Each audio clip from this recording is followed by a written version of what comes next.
ज्येष्ठराजं ब्रह्मणां ब्रह्मणस्पद आनशृण्वन्नोतिभिस्सीदसादनम् प्रणो देवी सरस्वती वाजेभिर्वाजिनीवती धीनामवित्र्यवदो कलिकृतचर्षां ब्रब्रुवाणनियर्तिवाचमरिदेवनावम् सुमङ्गलश्च शकुने ममासि मा त्वा काचिदभिभाविष्या विदत मा त्वाश्येन उद्वदीन्वासो पर्णो मा त्वा विददिषु मान् वीरो अस्ता। वस्तुतः महर्षि सांदीपनी वेद विद्या प्रतिष्ठानस्य तथा कविकुलगुरु कालिदास संस्कृत विश्वविद्यालयस्य उद्देश्यम् अथवा लक्ष्यं समानमेव। प्रतिष्ठानस्य लक्ष्यमस्ति वेदस्य संरक्षणम्, अस्माकं विश्वविद्यालयस्य संस्कृतस्य संरक्षणमिति। तत्र विशिष्य सांदीपनी वेदविद्या प्रतिष्ठानस्य उद्देश्यं वर्तते मौखिकपरम्परायाः संरक्षणमिति। अतएव एतदेव अस्य सम्मेलनस्य वैशिष्ट्यं वर्तते। वस्तुतः अन्यत्र सम्मेलनानि भवन्ति, तत्र केवलं पत्रवाचनं, व्याख्यानम् इत्यादि कार्यक्रमाः भवन्ति, परन्तु अत्र वैशिष्ट्यमिदं वर्तते यदत्र प्रतिदिनं चतुर्णामपि वेदानां पारायणं भवति। ऋग्वेदस्य, यजुर्वेदस्य, साम अथर्ववेदस्य च पारायणम् अत्र दिनत्रयं भवति। इदं भवति एतस्य सम्मेलनस्य मुख्यतया वैशिष्ट्यं। वस्तुतः द्वितीयम् उद्देश्यं वर्तते सांदीपनी वेदविद्या प्रतिष्ठानस्य यत्र गृहेषु अथवा ग्रामेषु अत्र महाविद्यालयाः प्रचलन्ति अथवा वेदपाठशालाः सन्ति, तासां वेदपाठशालानां संवर्धनं प्रवर्धनमिति तेषां मुख्यं लक्ष्यं भवति। तथैव ये वैदिकाः पण्डिताः सन्ति ग्रामेषु भवन्ति, तेषां संवर्धनं, तेषां तत्र उन्नयनार्थं प्रयत्नः इत्यादि तेषां मुख्यं लक्ष्यं भवति। अस्माकं विश्वविद्यालयस्यापि इदमेव लक्ष्यम्। अस्माकमपि अत्र वैदिकमहाविद्यालयाः संलग्नाः सन्ति, तेषां संवर्धनमिति अस्माकं विश्वविद्यालयस्य लक्ष्यम्। इतोपि ये वैदिकाः गृहेषु पाठयन्ति, गृहेषु गुरुकुलेषु पाठयन्ति, तेषां समर्थनम् अथवा तेषां संवर्धनार्थं प्रयत्नः इति अस्माकं विश्वविद्यालयस्यापि मुख्यं लक्ष्यं भवति। तृतीयं तु वेदविद्या प्रतिष्ठानस्य लक्ष्यमस्ति देशे सर्वत्र वेदविद्यायाः प्रचारः प्रसारश्च इति। वेदोऽखिलो धर्ममूलमित्युच्यते। वेदाः सन्ति चेत् भारतम् अस्ति, भारतस्य आत्मा वेदः। अतः तेषां प्रचारः वेदानाम् इति तेषां मुख्यं लक्ष्यम्। अस्माकं विश्वविद्यालयस्य वाक्यमेव वर्तते राष्ट्रहिताय संस्कृतम् इति।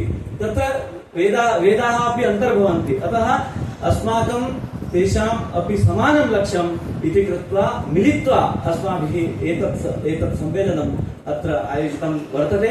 अत्र दिनत्रयात्मकः कार्यक्रमः अस्ति।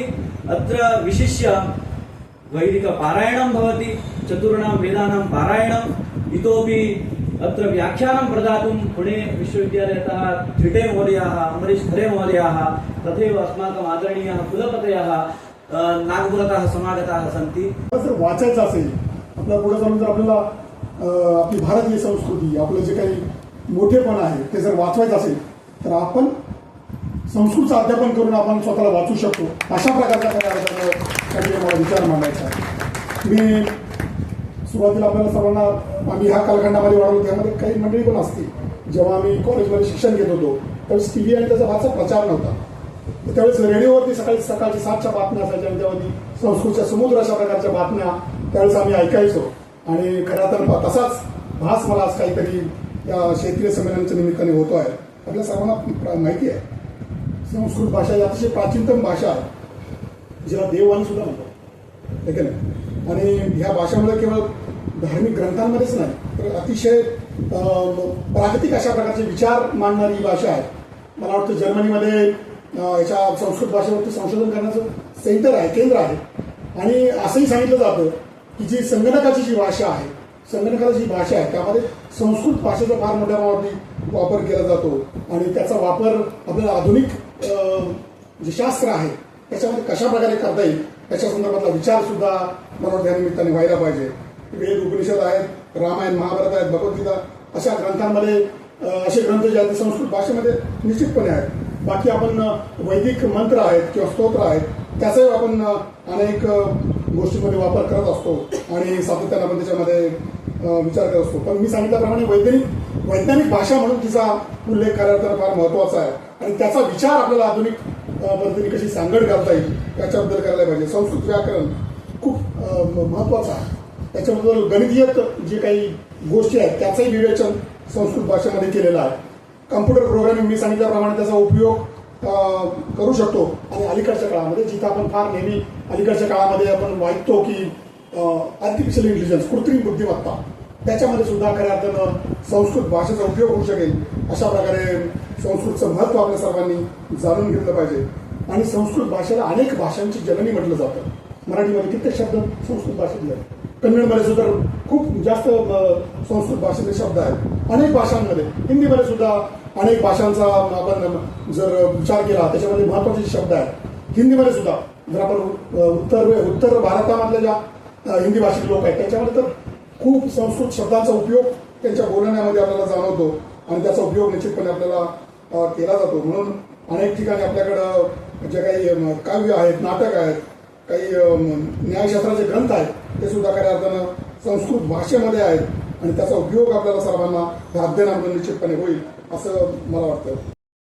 टाइम्स डिजिटलला लाईक करा, शेअर करा, सबस्क्राईब करा आणि बेल आयकॉन दाबायला विसरू नका. Times digital.